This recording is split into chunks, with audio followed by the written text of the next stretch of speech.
Hello সবাইকে। তো আজকে আবার বসে পড়েছি দুপুরবেলার খাবার নিয়ে। তো আজকে খাবারে কি কি আছে মা? আজকে দুপুরের খাবারটা কি বলো তো বন্ধুরা, সব থেকে ভালো। আমার মেয়ে তো কাটা মাছ খেতে পারে না, সবসময় বড় মাছ রোববার খেয়েছে।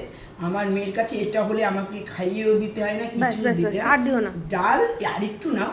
না, আর দিও না। ডাল, ডিম সেদ্ধ, আর একটা এই মাখনের কিউব। আমি বড় মাখন আনি না, বুঝেছো তো, যেহেতু মেয়ে তো রোজ খায় না। এই একটা মাখনের কিউব, এটা ওর কাছে অমৃতের সমান। আর কোনো কিছু প্রয়োজনও হয় না, কোনো কিছু মানে কোনো ঝামেলাও নেই। খুব সুবিধে এটাতে, আর ওইটা খুব পছন্দও করে।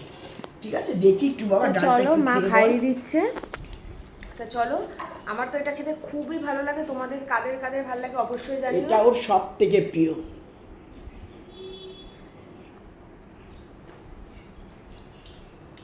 এই ডাল, ডিম সিদ্ধ আর বাটার থাকলে আমার আর কিচ্ছু চাই না। তোমাদের কার এরকম খাবার খেতে ভালো লাগে অবশ্যই কমেন্ট করে কিন্তু জানাবে। আর ভিডিওটা ভালো লাগলে একটা লাইক করে দিও। চলো আমি খেয়ে নিই, টাটা।